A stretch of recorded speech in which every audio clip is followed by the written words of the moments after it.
download the app from Play Store, and you see it has no payments, no ads, and you seems it is completely harmless, right? But what if I told you that every second you are on that app, every single tap you do on the app, someone is making money off you? And it's not just only annoying ads, it is your data, your habits, and your attentions. That's all. Today I will break down how free apps actually works and why you might be the product. That's all. इसका सवाल है, आपको लगता है आपने इसे free में install किया है प्ले स्टोर से और इसमें आपका कोई भी पेमेंट नहीं गया है, और आपको लगता है कि बस केवल ये एड्स के थ्रू ही रेवेन्यू जनरेट करते हैं। ओके, तो केवल एड्स तक ही कहानी सीमित नहीं है, इसके बाद भी बहुत सारी चीजें हैं जो शायद आपको नहीं पता है कि बड़ी बड़ी कंपनीज हैं जिसके एप्लीकेशन आप यूज करते हो वो कैसे अर्निंग करती हैं। ओके, और and it is not only ads, ये केवल एड्स ही नहीं है, एड्स के द्वारा ही पैसे अर्न नहीं करती हैं। उसके अलावा ये आपकी हैबिट्स हैं, आपका अटेंशन और आपका डेटा, इसको इस्तेमाल करके भी मिलियंस डॉलर और उससे भी ज्यादा का रेवेन्यू जनरेट करती हैं। तो today I will discuss about it all with in.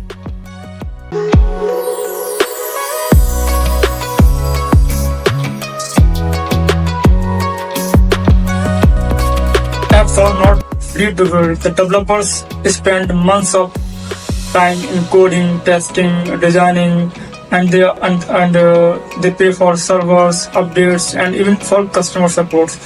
So how do they make money if they are not charging you? And simple, because they are not selling the product, they are selling you. कोई भी application है वो free में नहीं होती है, उसमें बहुत सारा टाइम लगता है उसको कोड करने में, उसको टेस्ट करने में, और सबसे ज्यादा टाइम और कॉस्ट लगता है उसको सर्वर पे होस्ट करने में। तो आपको ऐसा क्यों लगता है कि इतना सारा स्पेंड करने के बाद में कोई भी कंपनी या कोई भी डेवलपर आपको कोई भी एप्लीकेशन फ्री में यूज करने को दे सकता है? The matter is simple, because they are selling you. They are giving you free application, but they are earning from your habits and your data and many things that we will know about in this video.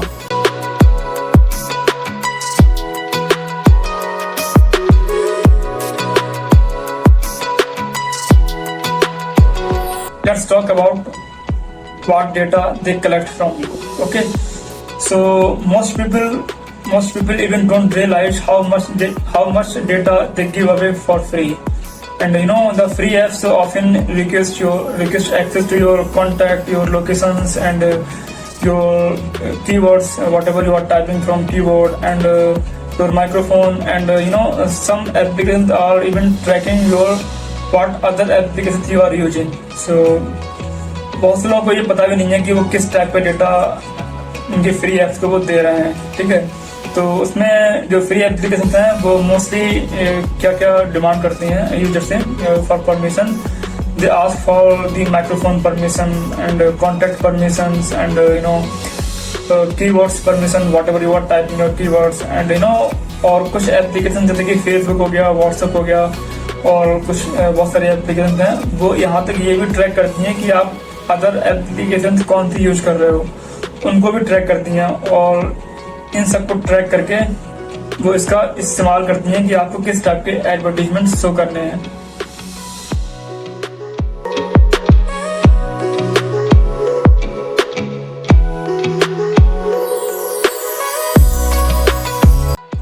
Let's talk about the most interesting things of this video, or most interesting part of this video, how they make money. Okay, so here how they profit. Your data fuels hyper targeted ads. Your data fuels hyper targeted ads, and the kind of feel like they read your mind, and the longer you stay in the app, the more ads they can serve. जितना ज्यादा आप उस application को use करेंगे उतना ज्यादा वो ads को थ्रो करेंगे या फिर रन करेंगे। Okay, that's why these app are addictive by design. Okay, and they are built to keep you scrolling, swiping and clicking. इसीलिए इन एप्लीकेशन को इस टाइप से डिजाइन किया जाता है कि आपको ये कंटिन्यू स्वाइप करने का ऑप्शन मिलता रहे या फिर कंटिन्यू क्लिक करने का ऑप्शन मिलता रहे। जैसे कि आप देखते हैं फेसबुक में आप स्क्रॉल करते जाएंगे तो वीडियोस आती रहेंगी, इंस्टाग्राम में आप स्क्रॉल करते जाएंगे वीडियोस आती रहेंगी।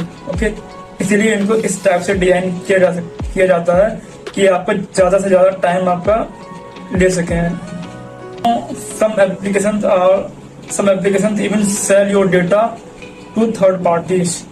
तो कुछ एप्लीकेशन है वो आपका डेटा थर्ड पार्टीज को सेल कर देती है। जैसे कि सपोज अगर आप स्टूडेंट हैं तो वो आपका डेटा है कॉलेजों को सेल कर देंगे। अगर आप किसी फील्ड में जॉब करते हैं और उस फील्ड के रिलेटेड वो डेटा उस कंपनी को सेल कर देंगे। ठीक है, तो जिस भी फील्ड में है आप उसी के रिलेटेड आपका डेटा जो है वो सेल कर देंगे थर्ड पार्टीज के लिए। तो आपको उसी के अकॉर्डिंग एड्स आने शुरू हो जाएंगे। ओके, और जितना ज्यादा आपकी प्रोफाइल एक्यूरेट होगी उतना ज्यादा आप एड्स शो करने के लिए या फिर आपको जो भी फ्री एड्स हैं ज्यादा टारगेट करेंगे एड्स को रन करने के लिए। तो जितना that's why your profile is, इसीलिए आपको ज्यादा अपनी प्रोफाइल को एक्यूरेट करने के लिए बार इन एप्लीकेशन की तरफ से फोर्स किया जाता है कि please complete your profile, upload this और एड योर एड्रेस और upload your picture, upload your hobbies, this kind of thing. तो इसका कंक्लूजन क्या है इसको मैं थोड़ा डिफाइन करता हूँ। जो फ्री एप्स होती हैं वो आपको एड्स शो करती हैं आपकी एक्टिविटीज के अकॉर्डिंग कि आप एप्लीकेशन में क्या वॉच कर रहे हो, क्या देख रहे हो। ठीक है, उसी के अकॉर्डिंग आपको वो एड्स शो करती हैं और जो इन्फॉर्मेशन में आप इंटरेस्टिंग है, जैसा भी आपका एक्टिविटी बिहेवियर है वो उस डेटा को कलेक्ट करती हैं और थर्ड पार्टीज को वो सेल। और सपोज मान लीजिए आपने फेसबुक पर कोई भी ऐड देखा और आपने उस ऐड को क्लिक किया तो उनको ये पता लगता है कि आपकी एक्टिविटी क्या है और आपने कौन सा ऐड क्लिक किया है। तो वो क्या करती हैं उसी ऐड का जो भी एडवर्टीजमेंट है, जो भी प्रोडक्ट्स है, उसको जिस कंपनी को सेल करती हैं उन कंपनीज को आपका डेटा, आपका फोन नंबर, आपका ईमेल जो भी है उनको शेयर कर देंगी और वो कंपनीज आपको कांटेक्ट करके अपना प्रोडक्ट जो है आपको सेल कर सकती हैं। ठीक है, इस टाइप से ये वर्क करता है। और अब हम बात करते हैं, तो फेसबुक का हो गया एडवर्टीजमेंट के थ्रू। अब हम बात करते हैं व्हाट्सएप कैसे मनी अर्न करता है, फिर कैसे डेटा को यूज करता है रेवेन्यू जनरेट करने के लिए। ओके, तो व्हाट्सएप में तो एडवर्टीजमेंट भी नहीं आता, कोई एड्स भी नहीं आता। तो उसमें क्या होता है कि जो भी आप चैटिंग करते हैं और वो आपकी चैटिंग को आपकी एनालाइज करते हैं। हालांकि व्हाट्सएप की तरफ से ये बोला गया है कि उस डेटा को कोई रीड नहीं करता है, सिर्फ मशीन ही रीड करती है। कंप्यूटर ही रीड करता है, जैसे भी हो। तो उस आपके चैटिंग में से जो आपने बात की है, जिस बारे में बात की है, सपोज फॉर एग्जांपल अगर आपने किसी से होस्टिंग के बारे में बात की है या फिर किसी प्रोडक्ट के बारे में बात की है या फिर किसी सर्विस के बारे में बात की है, किसी भी चीज के बारे में बात की है, तो उन्हीं कीवर्ड्स को वो निकाल लेती हैं, उनको रिफाइन करती हैं और उन थर्ड पार्टीज कंपनीज को वो सेल कर देती हैं। ठीक है, तो इस टाइप से वो। और व्हाट्सएप का एल्गोरिथम कैसे काम करता है, जहां तक मैं समझता हूँ उनको एडवर्टीजमेंट शो करने के लिए, जहां तक मेरा ओपिनियन है, फिर मेरा नॉलेज है, मुझे लगता है जो एल्गोरिथम है व्हाट्सएप का वो आपकी चैटिंग को रीड करता है। और फॉर एग्जांपल जैसे आपने किसी से चैटिंग में बात की है कि आपको कोई वॉच खरीदनी है या फिर आपको कोई स्मार्टफोन खरीदना है, फिर कोई फैन खरीदना है या कोई मोबाइल खरीदना है, तो क्या होता है कि आपने जो कीवर्ड्स उसमें डाले हैं, मोबाइल हो गया, वॉच हो गई या फिर स्मार्टफोन हो गया, स्मार्टफोन मोबाइल की बात है। ठीक है, या फिर कुछ भी आइटम हो गया, इलेक्ट्रॉनिक फ्रिज हो गया, तो क्या होता है वो उन सारे कीवर्ड्स को जो व्हाट्सएप का एल्गोरिथम है वो उनको पिक कर लेता है। और जो कंपनी जो फ्रिज बनाती हैं, स्मार्ट वॉच बनाती हैं या फिर जो भी प्रोडक्ट के बारे में आपने बात की है वो बनाती हैं, तो उन कंपनीज को वो डेटा आपका डेटा सेल कर देंगे। ठीक है, और फिर आपको उसी के अकॉर्डिंग गूगल पर वही सारे एड्स आपको देखने को मिल जाएंगे। जैसे आपने वॉच के बारे में बात की है व्हाट्सएप में, तो आपको वॉच का एडवर्टीजमेंट आना शुरू हो जाएगा फेसबुक पर, व्हाट्सएप पर, यूट्यूब पर। आपने किसी अदर प्रोडक्ट के बारे में किसी से बात की है चैटिंग में, तो वो उसका एड्स आपको शो होना स्टार्ट हो जाएगा। इस टाइप से व्हाट्सएप का एल्गोरिथम काम करता है।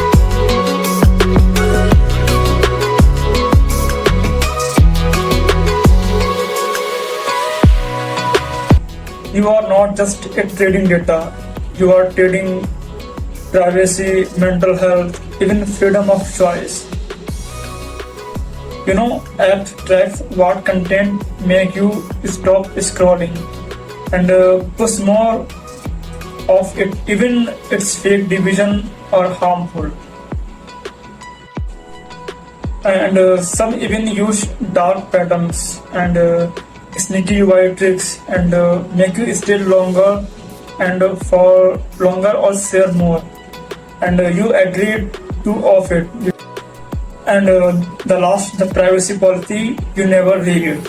Okay, so in हिंदी हम इस टाइप से समझ सकते हैं जैसे कि उनका केवल आपका डेटा ही व्यापार नहीं है, ठीक है, आपकी प्राइवेसी, आपका मेंटल हेल्थ और आपकी फ्रीडम ऑफ चॉइस, इस सबको भी वो लोग मतलब कंपनी जो है एप्लीकेशन के थ्रू एक्वायर कर लेती हैं, फिर उनका इन हिंदी हनन कर लेती हैं स्टेप से, या फिर उनको यूज करती हैं, उनका इस्तेमाल करती हैं। ओके, और एप्लीकेशन को कुछ इस टाइप से डिजाइन किया जाता है कि वो आप ज़्यादा से ज़्यादा उनको स्क्रॉल कर रहे हैं और उसमें बिजी रहें, ठीक है।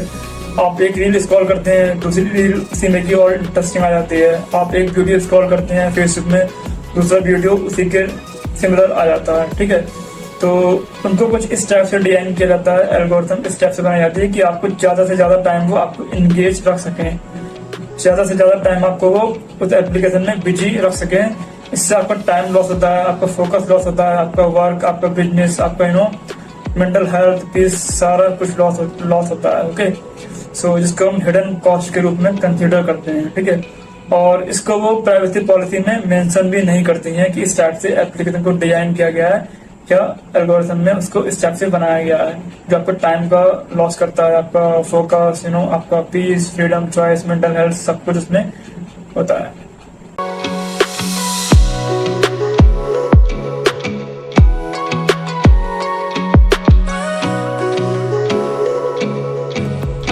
Let's talk about what you can do, okay? But you don't have to be helpless. Here is how to protect yourself. Okay, so go to setting and app permissions and turn off what's unnecessary permission you are giving to your free apps. Okay, whatever you think this permission should not give to this application, you can turn it off. And use privacy friendly app like you can use Signal and Brave browser instead of Google and DuckDuckGo. These all browsers don't track or spy on the user's data. They say like that, but what they are doing inside, we have no idea about it. Okay, so we can just understand like that they are not tracking our data. And don't sign in with Google or Facebook unless you must. Okay, and review app data collection info before installing. तो हिंदी में समझते हैं इस type से। तो आपको जो भी फ्री एप्लीकेशन आप यूज करते हो उसमें आपको परमिशन में जाना है, और जो परमिशन अननेसेसरी हैं जैसे कि स्टोरेज का हो गया और कॉल कॉन्टैक्ट्स, उनको आप टर्न ऑफ कर दीजिए। अगर आपको यूज करना है तो उसी टाइम के लिए अलाउ कीजिए, बाद में आप उसको टर्न ऑफ कर दीजिए। इससे आपकी मेंटल पीस और आपका डेटा लीक होने से बच जाएगा, ठीक है। और प्राइवेसी फ्रेंडली ऐप का इस्तेमाल कीजिए, जैसे कि सिग्नल हो गया, जिसमें डेटा को ट्रैक नहीं किया जाता है। गूगल या फेसबुक को हर समय गूगल को हर जगह साइन इन ना करें, और फेसबुक को हर टाइम लॉग इन ना रखें। जब भी आप उसको यूज ना करें उसको लॉग आउट कर दीजिए। अगर आप उसको लॉग इन रखते हैं तो बैकग्राउंड में आपका जो माइक्रोफोन है वो उसको एक्सेस करता है, और अदर एप्लीकेशन जो आप यूज कर रहे हैं उनको भी ट्रैक करता है, ठीक है। तो इस बात का आप ध्यान रखें, जब भी फेसबुक आप यूज करें तब भी उसको लॉग इन करें, अदरवाइज उसको लॉग आउट कर दें। हम मैसेंजर आप लॉग इन रख सकते हैं, लेकिन फेसबुक को आप लॉग आउट कर सकते हैं, ठीक है। और किसी भी एप्लीकेशन को इंस्टॉल करने से पहले उसका टर्म्स एंड कंडीशंस काफी बड़ा होता है, आप शायद रीड करना नहीं चाहेंगे, क्योंकि उसके मेन पॉइंट्स हैं, आप उसको ही इस्तेमाल कर उसको रीड करें। और उसके